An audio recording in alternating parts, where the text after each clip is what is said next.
Bienvenidos a una nueva emisión de A mí me importa, una serie de conversaciones que planificamos y que preparamos con mucho gusto para ustedes en el contexto de la divulgación y difusión que hacemos en la Cátedra UNESCO AMIDI en la Universidad de Guadalajara. Estamos muy contentos de recibir a nuestro colega, el doctor Gabriel Pérez Salazar, con quien conversaremos sobre cómo aprovechar la inteligencia artificial generativa en la universidad.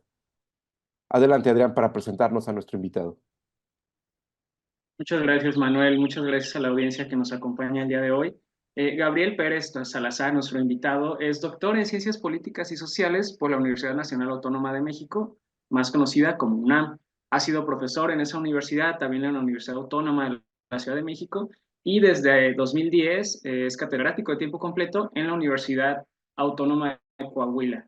Ha investigado en torno a temas como la brecha digital, los procesos identitarios en espacios virtuales y cibercultura. Es autor de varios libros, algunos de ellos, Internet como medio de comunicación, El meme Internet, Identidad y usos sociales, Identidad y virtualidad, aproximaciones desde la comunicación, y su publicación en formato libro más reciente, Uso de ChatGPT y otros LLMs en los entornos educativos, publicado el año pasado. Entonces, ese es el perfil, la semblanza general de Gabriel Pérez, a quien le doy la bienvenida, y de una vez vamos lanzándole la primera pregunta a nuestro estimado Gabriel. Nos gusta tratar de aclarar de qué estamos hablando, ¿no? Porque de pronto se habla mucho de inteligencia artificial o le ponemos el apellido generativa, pero quizá para estar como en los mismos términos, Gabriel, en pocos, digamos, de manera sencilla, general, esquemática, ¿qué podríamos entender por inteligencia artificial generativa? ¿De qué estamos hablando cuando hablamos de esto? Claro que sí, Adrián. Pues antes que nada, muchísimas gracias por la invitación a participar acá con ustedes, Manuel, Adrián. Este es un privilegio para mí. Bueno, vamos a responder. ¿Cómo podemos definir la inteligencia artificial, primero en términos generales y luego la generativa?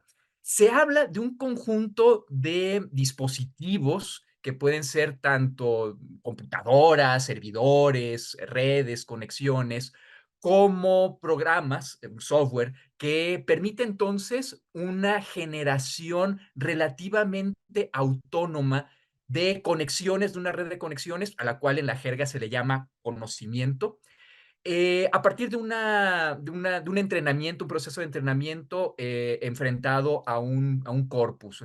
En el caso, por ejemplo, de ChatGPT, que seguramente quienes nos están escuchando será lo primero que les venga a la cabeza, estamos hablando de grandes cantidades de texto, estamos hablando de varios millones de unidades de texto digitalizado que han permitido el entrenamiento de este sistema. Entonces, de manera más o menos general, esa podría ser una forma inicial en la cual podemos definir la inteligencia artificial. Entonces, autonomía y construcción de conocimiento serán quizás las ideas centrales acá. A mí me parece especialmente interesante poner a debate si es que estas prácticas resultantes del uso de estas tecnologías pueden o no modificar la noción de las nociones desde nuestros campos, el educativo y el comunicativo, aprendizaje y el de inteligencia. ¿Tú crees que ahí hay una modificación en términos conceptuales o, digamos, habrá que problematizar también esas dos grandes categorías? ¿Cómo aprenden las máquinas? Si es que aprenden, ¿qué significa que aprendan? Y la idea propia de la inteligencia, ¿no?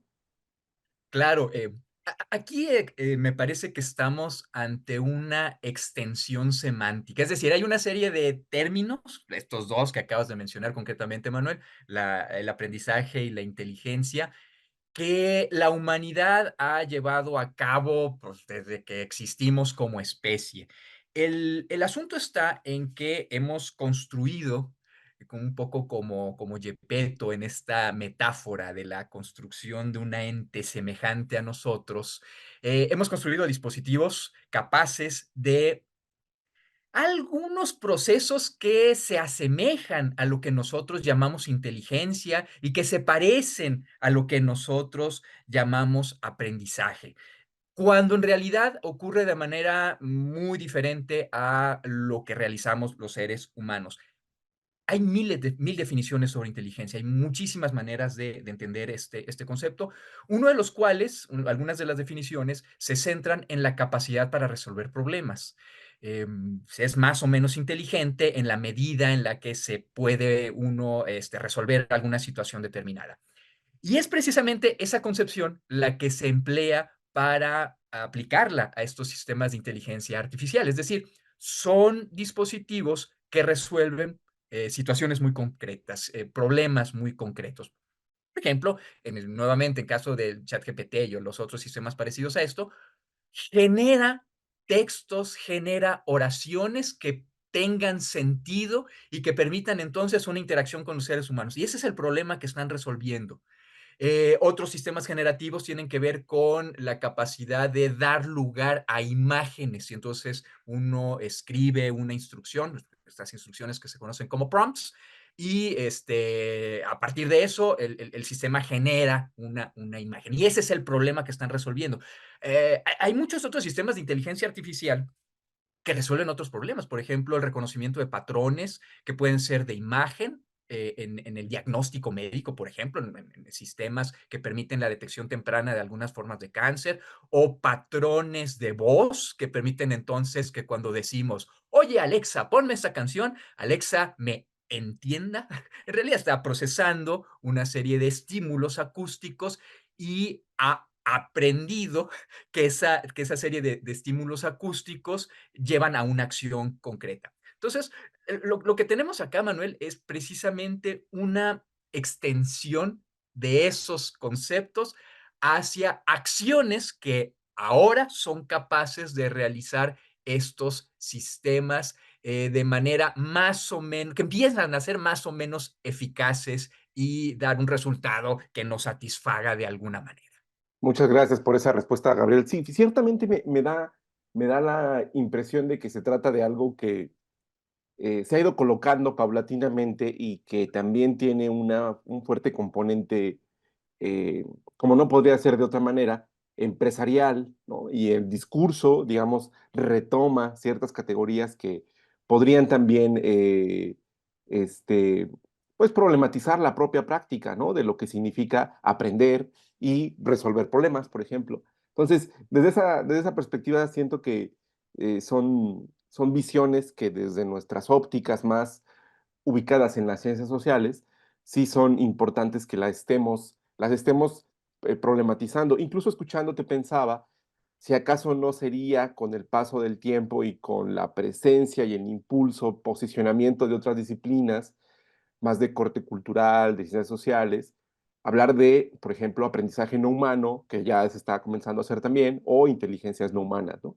Y eso me lleva a pensar en la siguiente pregunta, que es, cuáles serían las consideraciones éticas y socioculturales más importantes que deberíamos tener para usar, para incorporar estas tecnologías en los ámbitos educativos?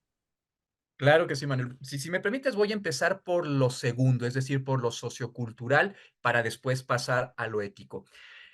Voy a permitirme hacer una breve explicación del proceso de entrenamiento que ya había mencionado yo anteriormente de los sistemas de inteligencia artificial generativa, porque creo que vale la pena que hagamos una mirada un poquito más detallada. Miren, como yo les decía hace rato, se desarrollan una serie de algoritmos que permiten entonces que estos dispositivos construyan una serie de conexiones de sentido a partir de este enfrentamiento a estas unidades a partir de las cuales son entrenadas. Entonces, vamos a poner un poquito de atención en estas unidades culturales.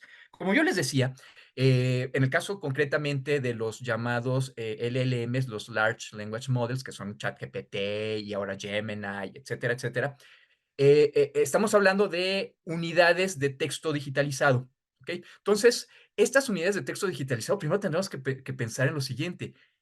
¿Qué disposición hay de textos que se encuentren digitalizados para que puedan ser puestos entonces en estos grupos, en estos conjuntos de entrenamiento a los cuales son enfrentados estos dispositivos?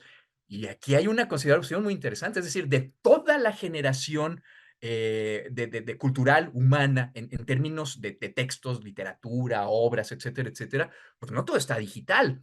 Y aquello que está digital se encuentra además asociado pues a una serie de perspectivas culturales concretas, es decir, específicamente sabemos que la mayor parte de los documentos que son digitalizados están en inglés y que pertenecen entonces a una cultura particular. Bueno, entonces, cuando decimos que estos algoritmos pasan por estos procesos de entrenamiento, este entrenamiento no se enfrenta entonces a todos los posibles puntos de vista y a todo el conocimiento humano, sino que se enfrenta solo a aquello que está disponible en formato digital.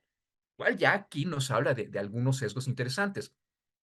En las referencias especializadas se habla de un corpus de entrenamiento, pero cada vez estoy yo más convencido de que estamos realmente contemplando un corpus cultural, con todo lo que eso implica, con las visiones y los encuadres y las ideologías y las maneras particulares de concebir al mundo que están vertidas en esas unidades de texto que luego son, vamos, la base a partir de la cual son entrenados estos sistemas. No todo está, quiero reiterarlo, y de lo que está, hay una gran cantidad de sesgos, que es con lo que voy a relacionar con lo primero que me habías preguntado, que es la dimensión ética. Hay una gran cantidad de trabajos que han hecho distintos estudios sobre los sesgos algorítmicos a los que dan como resultado estos procesos de entrenamiento. Es decir, todo lo que está ahí, pues atiende a estas visiones de la realidad que está construida. De tal manera que la inteligencia artificial se convierte en una auténtica mediación cultural. Entonces, tiene todo el sentido del mundo hablar de alfabetizaciones mediáticas también en términos de la inteligencia artificial, porque con cierta frecuencia, por ejemplo, cuando hay asociaciones de género, estas asociaciones de género dan lugar a respuestas que han sido estereotipadas, y no solamente en cuestión de género, también en cuestión de etnia, de religión, de ocupación, vamos, cualquier dimensión social. Entonces, un uso ético de la inteligencia artificial debe partir de un pensamiento crítico en primer lugar y de entender entonces de cómo ha sido entrenada la inteligencia artificial y de los sesgos a los cuales da lugar ese proceso concreto, esa selección específica de unidades a partir de las cuales lo que aprendieron estos sistemas. Entonces, el sentido crítico aquí, Manuel, me parece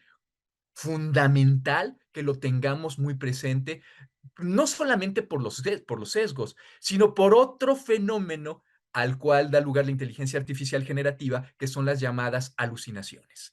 Es decir, cuando los sistemas no están suficientemente bien calibrados, que eso es un proceso humano, la calibración, o sea, se genera el modelo, lo que se conoce como el modelo fundacional, y ese modelo fundacional tiene que pasar por un proceso de calibración humano. Bueno, esos procesos de calibración humano están sujetos también a los mismos sesgos y a las mismas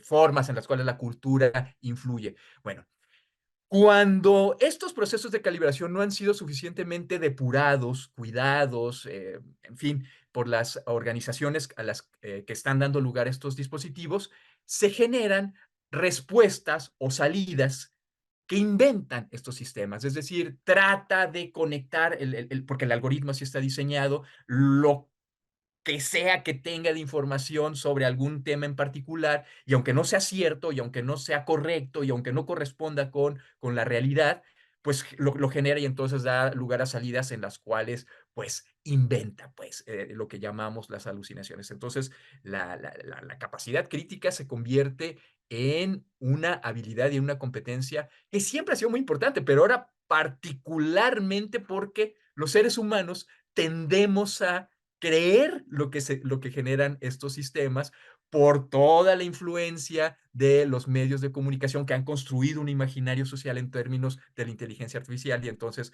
como que habría que reposicionar esto también. Muchas gracias. Y qué bueno que pones los puntos sobre las IES, ¿no? De estos grandes, digamos, aspectos y consideraciones que debemos de tener, ¿no? Y limitaciones que tienen los modelos actuales a los que tenemos acceso.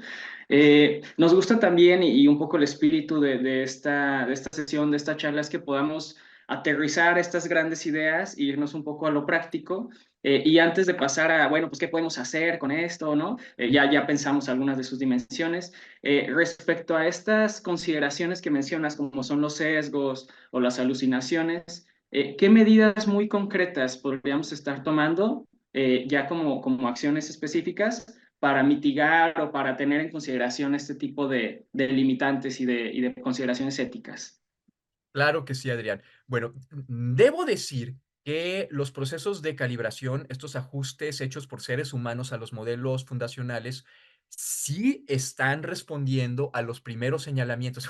Cuando hablo de los primeros señalamientos, parecía que fue hace mucho tiempo. En realidad estoy citando trabajos de 2022 que hacen alusión entonces a estos problemas que fueron resueltos a lo largo de ese mismo año y a lo largo del año pasado, de tal manera que hoy en día los modelos que tenemos al alcance de la mayor parte de las personas usuarias, sobre todo en los formatos gratuitos, fundamentalmente ChatGPT 3.5 y el Gemini, que ya está ahí puesto a la disposición de quien tenga cualquier cuenta de Google, han incorporado una serie de salvaguardas y de ajustes que vuelven cada vez menos frecuentes estos sesgos que hace un año, año y medio eran todavía muy, muy, muy frecuentes. Entonces, cada vez ocurre menos, eso debo decirlo.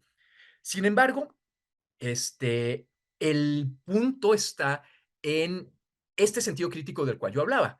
Y el sentido crítico ha sido puesto. Luis Codina es una persona que tiene por ahí un blog muy interesante sobre educación y cuestiones de conocimiento. Bueno, el caso es que Luis Codina tiene un modelo que me parece fundamental de recordar en este momento, que hace alusión precisamente a a esto que me preguntas, Adrián. Primer punto. Cuando hago una petición a un sistema de inteligencia artificial, debo yo considerar lo siguiente. Tengo la capacidad, tengo el conocimiento, tengo el bagaje cultural suficiente como para poder evaluar eso que me está arrojando la inteligencia artificial. Es la primera pregunta que deberíamos hacernos siempre.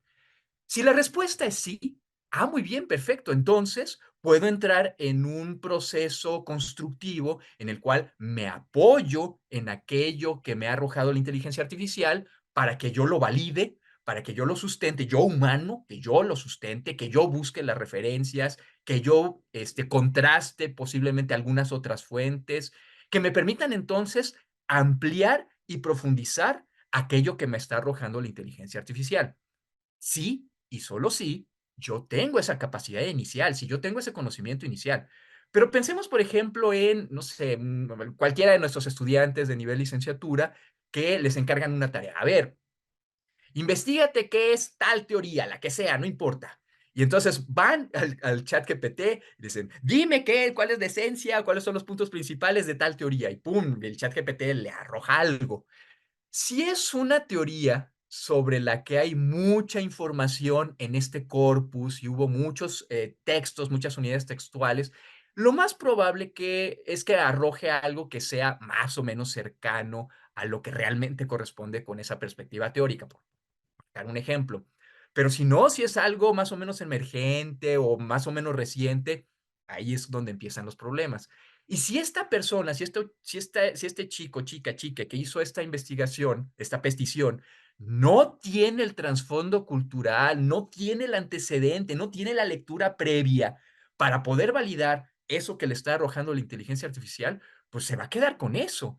Y entonces es posible que haya datos que no sean quizás del todo precisos o fuentes que no sean del todo pertinentes o que de plano esté alucinando y esté inventando cosas. Y esta persona, si no ejerce esa capacidad crítica, va y lo entrega y entonces pues pueden pasar un montón de cosas. El problema es ese, pues, que no haya en primer lugar esa habilidad. Y tenemos que saberlo.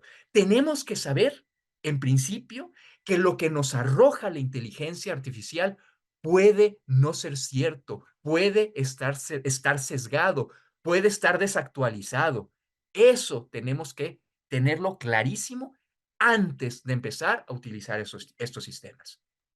Y fíjate que justo desde esa perspectiva se vuelve súper importante para nosotros quienes trabajamos en las universidades, no solamente estar atentos de esto, sino saber comunicar y saber precisamente habilitar las posibilidades para que las personas, nuestros estudiantes, puedan acceder a eso de una manera, como tú dices, muy bien crítica, ¿no? Con un posicionamiento analítico de ello.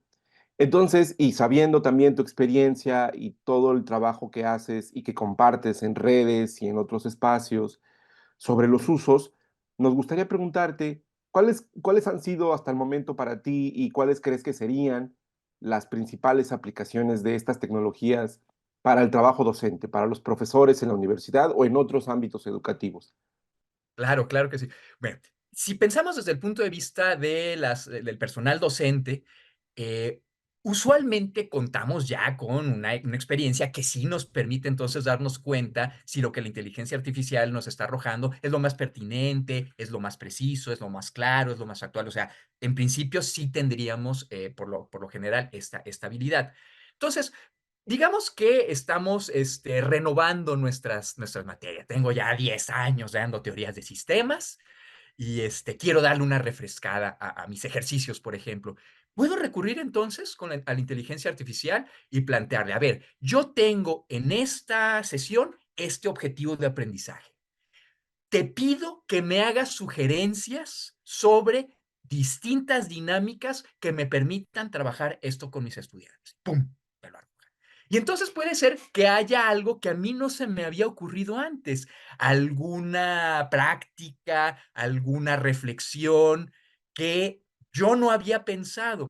Ahora, lo he hecho esto en un par de ocasiones y entonces no es que tome exactamente lo que me da el chat GPT, porque de repente son cuestiones medio cuadradas, y entonces empiezas con un diagnóstico, y luego del diagnóstico abordas esto, y luego haces un cierre. O sea, tiene un modelito así como que muy cuadrado en la respuesta que nos da.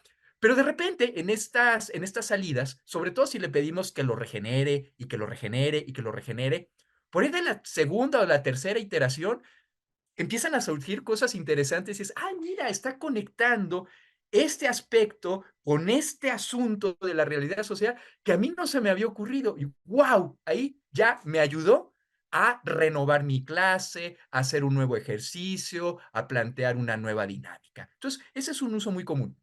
Es en cuestiones de materias que ya tengamos cierta experiencia. Si es el desarrollo de un nuevo plan de estudios, aquí hay una gran cantidad de posibilidades. Es decir, por ejemplo, Gemini hoy en día, que es un motor muy potente, mucho más que el ChatGPT 3.5, que es gratuito. Ambos son gratuitos, pues, pero que es el modelo de OpenAI que está accesible a las personas usuarias. Gemini permite en este momento que le pongamos, por ejemplo, varios PDFs sobre varios asuntos y decirle entonces que nos genere a partir de ese material la estructura de una asignatura en la que tengamos tal objetivo. Y eso me ahorra un chorro de tiempo. Es decir, a la antigüita, yo no sé ustedes, pero las primeras veces que me daban una cierta asignatura era, híjole, invertirle por lo menos 8 horas detrás por cada hora frente a clase la primera vez que la das. Bueno, esto te permite ahorrar muchísimo tiempo, te permite revisar una gran cantidad de datos, de fuentes, de integrarlos, etcétera, etcétera. Entonces, es realmente una gran herramienta. Y el punto es esto, Adrián, Manuel, verlo como eso, como una herramienta que cuando tenemos las competencias y tenemos esta perspectiva crítica y tenemos estas capacidades en términos de poderlo validar, nos puede ahorrar una gran cantidad de trabajo. Y no nada más en términos de eso, sino también en términos metodológicos, hacer algunas aplicaciones de algunas técnicas de investigación, o sea, etcétera, etcétera. Son algunas posibilidades entre muchísimas otras que hay. Y además que viene desde tu propia experiencia, ¿no? Que has experimentado bastante con estos modelos, que lo has aplicado a tu misma práctica. Entonces, siempre es bueno escuchar de alguien que ya probó y que puso, digamos, eh, sí, que puso a prueba estos modelos, a ver qué tanto le resultaban. También nos interesaba desde la perspectiva de quienes son estudiantes. Entonces, como también los usos que puede tener, porque hemos visto que hay como una gran preocupación muy clásica, ¿no? De, no, pues me van a usar ChatGPT para que les escriba sus ensayos y sus tareas, ¿no? Por ejemplo, que es un uso posible. Pero ¿qué principales aplicaciones hay? Y aquí me gustaría acotar un poco me tocó escuchar una entrevista a un neurocientífico llamado Mariano Sigman, Ujú. y él hablaba sobre inteligencia artificial y usaba como el término de sedentarismo intelectual. Entonces era una propuesta interesante, hacía una analogía con, por ejemplo, cómo usamos herramientas para transportarnos y como si yo quiero ir, no sé, algo que está a 50 kilómetros, pues difícilmente voy a llegar caminando, ¿no? Me va a llevar muchísimo tiempo, pero quizás si me subo a una bicicleta, logre hacerlo, ¿no? O bueno, quizá menos kilómetros, dependiendo el estado físico de las personas, pero digamos que amplía tu capacidad, pero tú sigues dependiendo de tu propia capacidad. A diferencia, por ejemplo, de un auto, digo, un poco esquemática esta analogía, pero pues el auto no te mueves realmente mucho, ¿no? Esto te hace de algún modo sedentario. Entonces, él hace esta analogía con el uso de estas herramientas, pero respecto a la cognición, ¿no? A lo intelectual, al esfuerzo intelectual, como podríamos estarla usando como bicicleta, ¿no? Que ampliara, que nos permitiera llegar a más lejos, pero si la usamos como auto, quizá ahí es el problema porque pues se hace una especie de sedentarismo intelectual, ¿no? Entonces, esto como, digamos, como comentario antes de lanzarte la pregunta, ¿no? De, ¿tú qué piensas de esta idea y cuáles crees que serían las principales aplicaciones y que sí ayudan a aprender para las personas estudiantes que usen estos modelos de lenguaje? Claro que sí. Bueno, aquí yo quisiera hacer remembranza de cómo era el mundo antes de la aparición de ChatGPT. Y antes de ese momento, aquellos estudiantes que estaban comprometidos con su aprendizaje, que estaban realmente interesadas en desarrollar sus capacidades cognitivas, ¿qué es lo que hacían? Pues se ponían a estudiar, se ponían a leer, se ponían a buscar conferencias, etcétera, etcétera. Y también había estudiantes que se iban al rincón del vago y se bajaban entonces el resumen de la lectura porque seguramente ahí estaba. Bueno, entonces no es un asunto de la tecnología misma, o sea, rompamos quizás un poco con esos determinismos. Es un asunto de lo humano, es un asunto de nosotros, cómo nos concebimos y cómo ubicamos nuestros propios procesos de aprendizaje. ¿Qué significan para nosotros? ¿Qué importancia le damos a nuestro aprender? Y eso va a seguir pasando siempre. Va a haber gente que estará pasando por nuestras universidades que tengan una intención estrictamente instrumental de sacar un grado, de obtener un título que posiblemente les ayude a conseguir un trabajo o no. Pero por lo menos está el imaginario que les va a ayudar a eso. Y habrá gente, y ha habido, y seguirá habiendo, personas que sí quieren aprender. Muy bien.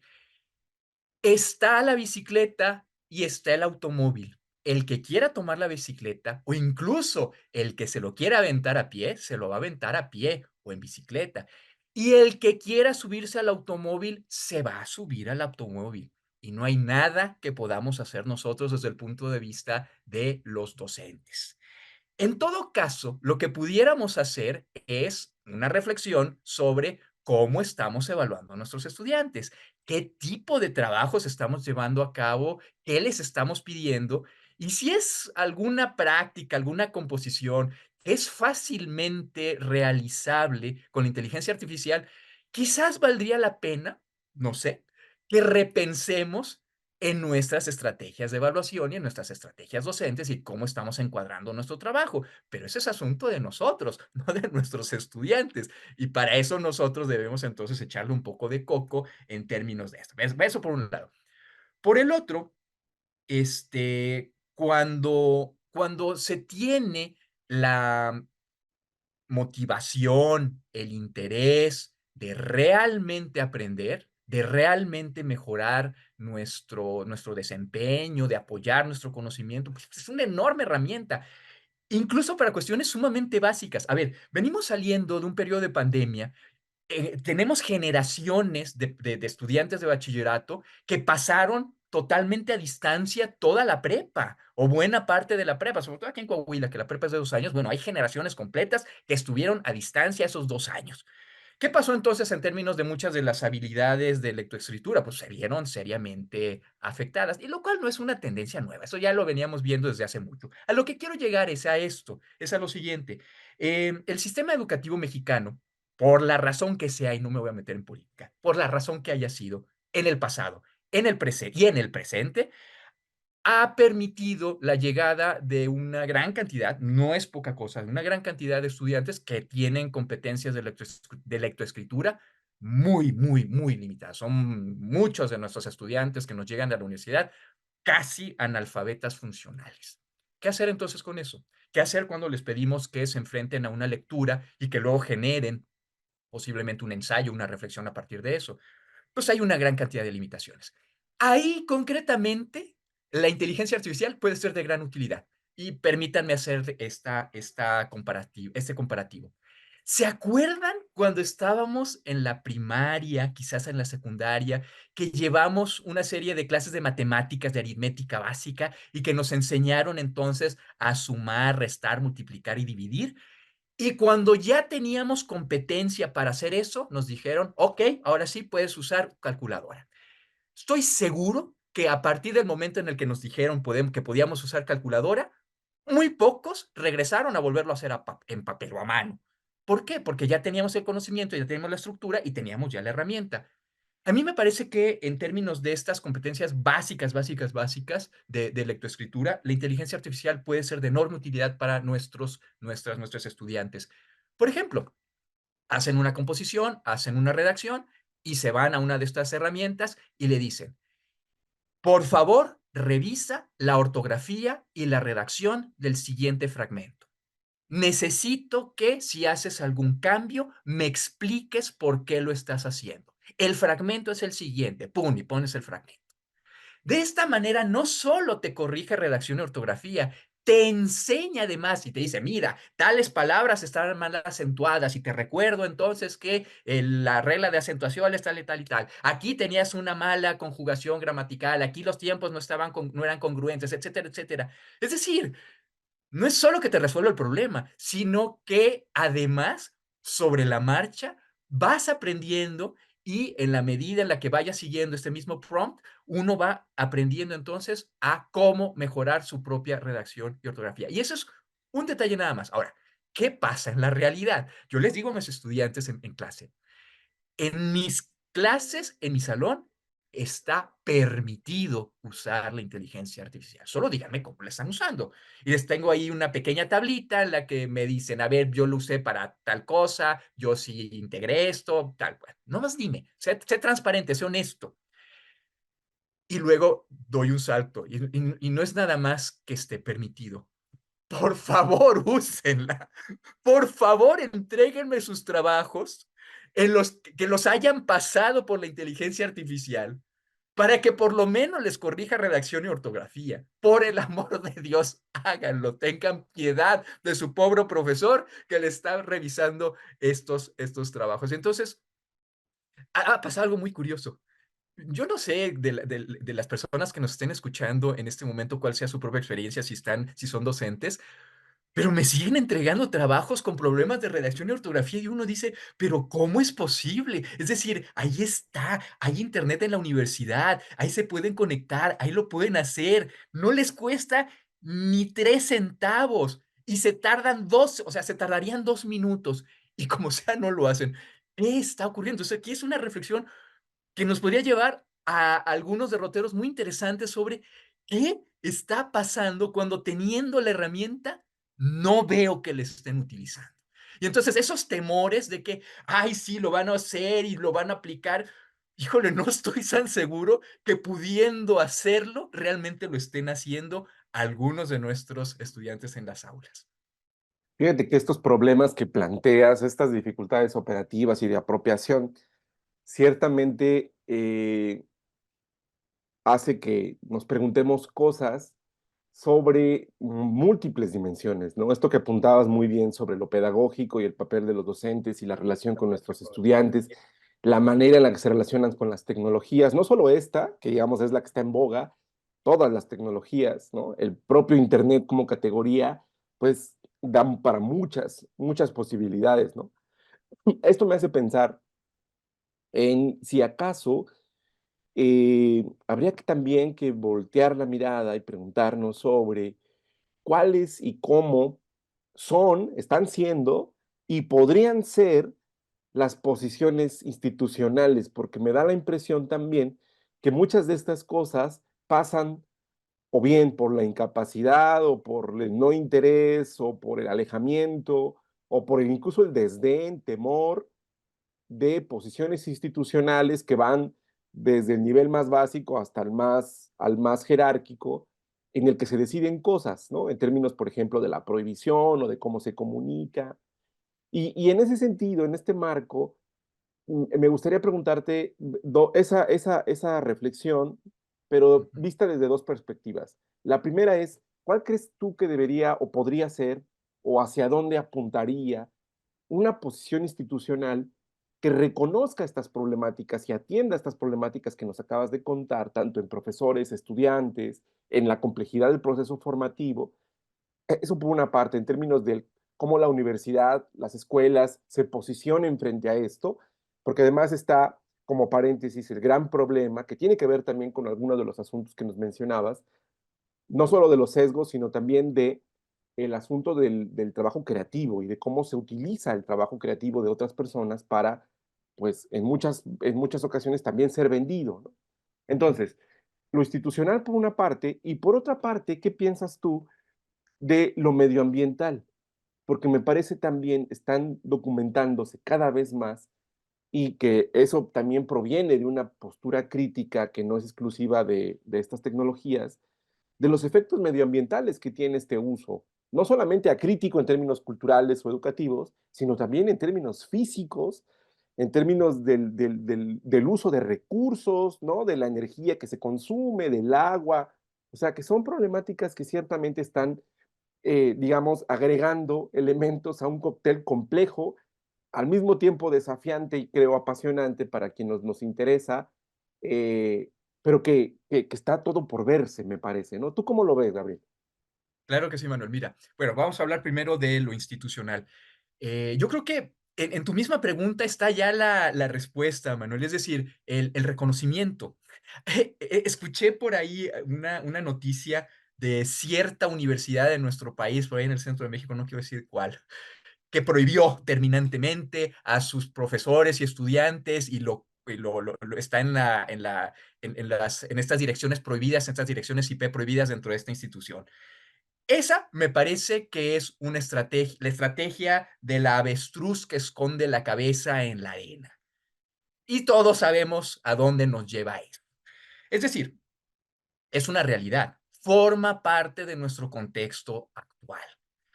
Pudiéramos tratar de hacer eso, pero por un lado no sería posible y por el otro lado no sería tampoco quizás deseable. En tanto lo imposible, ¿cómo pudiéramos nosotros validar que un estudiante ha realizado, por ejemplo, un resumen más de 100 años de soledad? Por el amor de Dios, siguen pidiendo resúmenes de 100 años de soledad o de Llano en Llamas. Bueno, en fin, el punto es, ¿cómo podemos validar que realmente lo escribió esta persona? Hay por ahí una serie de validadores de inteligencia artificial que tienen, debo decirlo con toda claridad, un índice de fallos que está rondando entre el 75 y el 80%. Es decir, en pocas palabras, no sirven prácticamente para nada. Y algunas instituciones pasan entonces, y les pagan además, porque esto es un negocio, y les pagan a estos validadores de generadores de contenido de inteligencia artificial, cuando en realidad lo que están obteniendo es nada, es basura. O sea, no pierdan tiempo y ahórrense su dinero, por favor, eso no sirve para nada. Eso por un lado, entonces es imposible validarlo, es imposible controlarlo. No puedes saber lo que los estudiantes están haciendo en la privacidad de su casa. O sea, no puedes validar eso. Entonces no hay manera de controlarlo. Es también otra metáfora, ese niño holandés que se empieza a romper el dique y pone el dedito tratando de colocar. Es lo mismo, es exactamente lo mismo. Bueno, por un lado.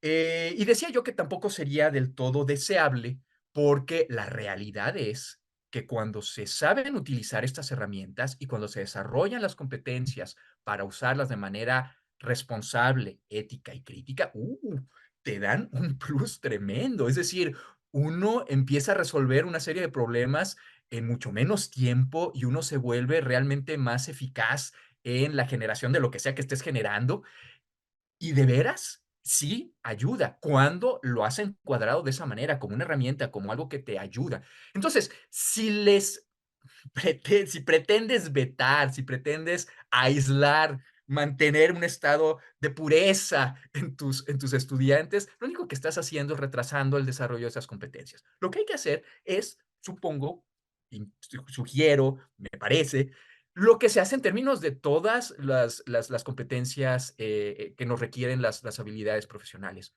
Conocerlo, saberlo, desarrollarlo, discutirlo desde una perspectiva crítica, saber cuáles son las potencialidades, saber cuáles son las limitaciones y entonces trabajar alrededor de esa realidad, de cómo realmente es. Porque esto no es cuestión del futuro. Ay, cuando salgan, entonces, no, no, no, no, no.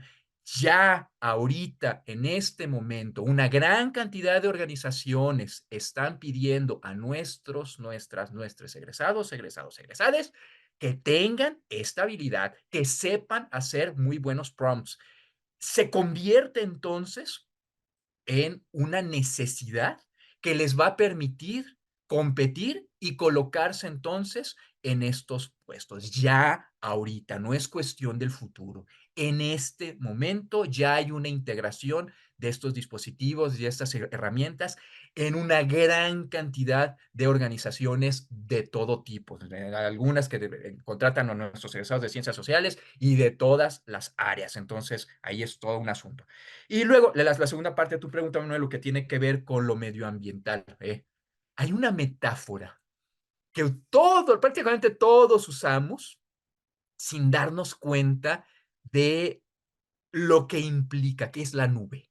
La nube es maravillosa. O sea, uno piensa en un cielo hermoso azul y esa nube aborregada, hermosa, tipo fotografía de Gabriel Figueroa, no sé, una cosa así. Bueno, entonces, esto lo que hace es desprender de nuestra asociación mental lo que realmente pasa. O sea, la nube en realidad son granjas de servidores, es decir, hagan de cuenta, naves, enormes naves industriales llenas de servidores, jalando luz a lo loco, como si fueran una pequeña ciudad, que requieren entonces de una gran cantidad de recursos para seguir operando. El asunto entonces está en ser conscientes de que eso ocurre. Eso ocurre no solo en términos de la inteligencia artificial. Esta misma llamada de Zoom consume una gran cantidad de recursos. Cualquier dispositivo que tengamos conectado a Internet, cualquier aplicación que implique entonces estas conexiones remotas y estos sistemas funcionando y la salvaguarda de nuestros datos, nuestro perfil, o sea, estoy hablando de los perfiles de redes sociodigitales, o sea, está ahí a la disposición de cualquier persona a las 24 horas del día, pues porque están jalando los servidores todo el santo día consumiendo todos esos recursos. Ahora, es un asunto sistémico, es un asunto complejo en el que como personas está muy bien que tengamos la conciencia, está muy bien que sepamos que está ocurriendo esto y que tiene un impacto tremendo en términos medioambientales. Escuché una noticia de hace un par de semanas, en Querétaro se acaba de anunciar la apertura de un gran centro de datos de estas empresotototas que brindan estos servicios de conexión en red en una ciudad con serios problemas de agua. Entonces, ahí vamos, es un punto a considerar. El caso es que, híjole, Manuel, pero por el otro lado, Adrián, ¿para dónde nos hacemos? Es decir, ¿qué hacemos, pues, nosotros como personas, nosotros como individuos, qué hacemos? Me desconecto y apago mi celular y ya no me conecto y ya no acepto nada en Facebook y ya no me conecto por esta y ya no estoy en contacto con ustedes y entonces ya no les permito que eso se lo suban a YouTube. O sea, pues no, tampoco, pues, como personas. Lo que tendremos que establecer en todo caso es una conciencia ciudadana, ¿eh? Que como colectivo presione de manera organizada, como movimiento social, tanto a las autoridades que regulan esto como a las industrias que están haciendo esta explotación de estos recursos. ¿Para qué? Para que haya desarrollos entonces, no desde un neoludismo en el que pretendamos acabar con las tecnologías, sino construir modelos sustentables de tecnologías que tengan entonces un menor impacto ambiental. O sea, como sociedad, como personas que formamos parte de este conjunto en México, donde sea que nos encontremos, empecemos a exigir esto. A ver, va a haber elecciones en muchas partes del mundo. Ayer estaba escuchando el dato que algo así como el 50% de la población mundial este año pasa por procesos de elección presidencial. No nada más México, no nada más Estados Unidos y las elecciones que ya pasaron en Centro y Sudamérica. A ver, ¿cuáles son las propuestas de las personas candidatas en términos de esto? ¿Dónde está el modelo de conservación y de protección y de crecimiento que desde una perspectiva sustentable permita entonces otros modos de sostener estos recursos tecnológicos que estamos consumiendo vorazmente todos, todas y todes? No sé, es lo que se Es, me ocurre. es, es un problema y es una situación compleja, como hemos dicho, al mismo tiempo desafiante y también interesante de seguir atentos para, digamos, a la manera clásica de ver cómo es que se va resolviendo, cómo aparecen nuevos actores. Y yo creo de manera muy convencida que nosotros, como miembros de instituciones académicas, también tenemos una responsabilidad por impulsar esto que acabas de comentar, ¿no? Y lo mencionaste, también me pareció muy interesante el asunto de la regulación, porque, porque está visto además, si pensamos en una mirada histórica sobre los medios como industrias y sobre las tecnologías, como conglomerados, ¿no? Que tienen múltiples salidas comerciales, es difícil que venga o que sea posible una autorregulación, ¿no? Por eso es que pienso en la importancia de hacernos estas preguntas, de caminar hacia una mirada crítica que nos posicione de una forma en la que no seamos simples eh, consumidores, ¿no? Eso en el estudio de la comunicación lo hemos aprendido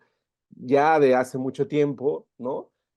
Somos individuos con agencia y entonces en ese sentido también decidimos y actuamos sobre la realidad y sobre el mundo, ¿no? Entonces, eh, sin más de mi parte, agradecerte, Gabriel, por tus reflexiones, han sido muy interesantes. Quiero cederle la palabra a mi colega Adrián para precisar algunas cosas, destacar quizá algunas ideas y ya para ir cerrando esta entrevista. Adelante, Adrián. Muchas gracias, Manuel. Bueno, Gabriel, un ejercicio que ha resultado bastante útil en ediciones pasadas de este programa es pedirles al final a las personas invitadas que destilen quizá 3 ideas que quieran que si alguien solamente ve el final, ¿qué serían esas 3 ideas con las que les gustaría que se queden, ¿no? O que se queden pensando, que se queden ahí reflexionando al respecto, ¿no? Entonces, de todas estas cosas que nos estuviste compartiendo, ¿cuáles destacarías especialmente? Yo Ya creo como para que concluir, perdón. claro, sí, sí, sí.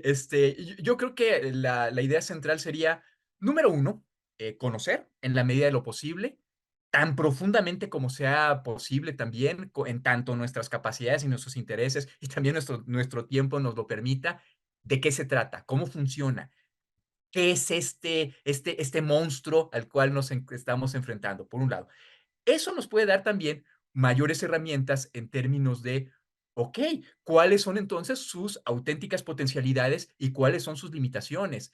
Y en tercer lugar, desde una perspectiva crítica, ¿cómo me posiciono yo ante eso? ¿Y qué hago yo sobre eso? ¿Y yo qué decisiones voy a tomar en relación con el uso que yo le voy a dar a estos recursos? Entonces me encantó esto que dijiste ahorita, Manuel, de la capacidad de agencia. Yo soy un fan de esta categoría. Claro, sí, por supuesto. Y entonces ejercitarla desde eso que nosotros consideramos adecuado en términos de nuestra propia realidad y de ese posicionamiento en el cual nos encontramos, ese lugar, esa ubicación en la cual estemos. Eso sería con lo que yo redondearía esta charla. Muchas gracias, Gabriel. Finalmente, un espacio, si quisieras compartir algún espacio en donde se pueda seguir tu trabajo, un modo de contacto, ¿no? Que alguien se interese por buscarte, por ejemplo. Claro que sí. Dos, básicamente. Primero, mi blog es donde tengo todas mis publicaciones, todos mis trabajos, libre acceso.